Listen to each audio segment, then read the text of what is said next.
ఇండస్ట్రీని ఏర్పాటు చేయాలి అనుకున్నారు. కానీ రాజశేఖర రెడ్డి గారు వెళ్ళిపోయిన తర్వాత ఇక్కడ అధికారంలోకి వచ్చింది తెలుగుదేశం ప్రభుత్వం, అక్కడ అధికారంలోకి వచ్చింది బీజేపీ ప్రభుత్వం. ఆ తర్వాత ఎవరూ పట్టించుకోలేదు. ఆ ప్రాజెక్టు కాస్త అటకెక్కిపోయింది. రాజశేఖర రెడ్డి గారు వెళ్ళిపోయిన తర్వాత రఘువీరారెడ్డి అంకుల్ గారు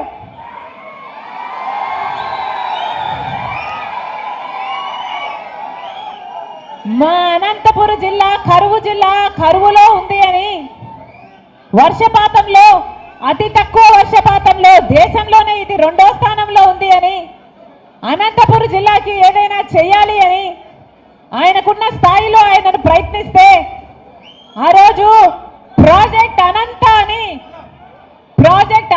అని ఒక ప్రాజెక్టు రూపకల్పన చేయడం జరిగింది.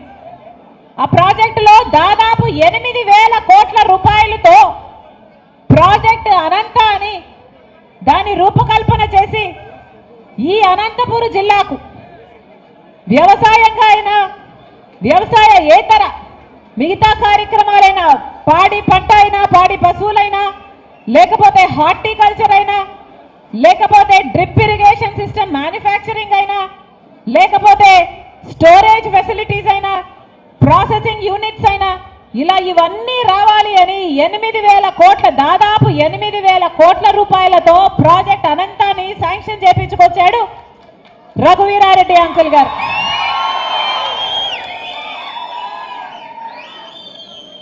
మళ్ళీ కాంగ్రెస్ పార్టీ అధికారంలోకి వచ్చుంటే ఆ ప్రాజెక్టు టేక్ ఆఫ్ అయ్యేది. కానీ బీజేపీ పార్టీ అధికారంలోకి వచ్చింది, 8,000 కోట్ల రూపాయలలో ఒక్క పైసా కూడా మళ్ళీ రాలేదు. ఆ ప్రాజెక్టు అటకెక్కింది. అనంతపురం జిల్లాను పూర్తిగా నిర్లక్ష్యం చేసింది బీజేపీ పార్టీ. 8,000 కోట్ల రూపాయలు ఊహించండి.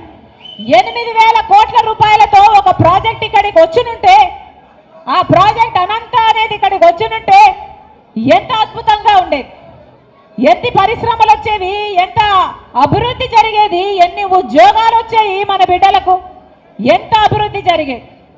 అంత కష్టపడి కృషి చేసిన నాయకులు రాజశేఖర రెడ్డి గారి రఘువీరారెడ్డి అంకుల్ అయితే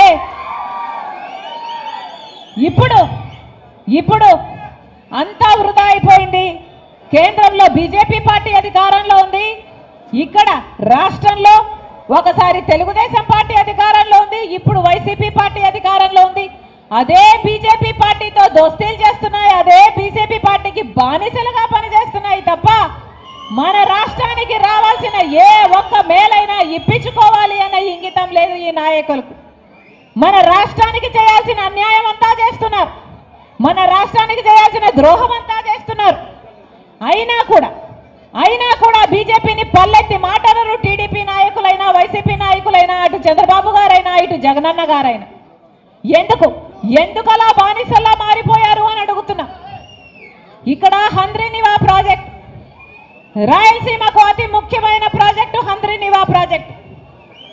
హంద్రీనివా ప్రాజెక్టు పూర్తయి ఉంటే రాజశేఖర రెడ్డి గారు తలంచినట్టు హంద్రీనివా ప్రాజెక్టు పూర్తయి ఉంటే 6.5 లక్షల ఎకరాలకు నీళ్ళు వచ్చేవి. 33 జిల్లాలకు 33 లక్షల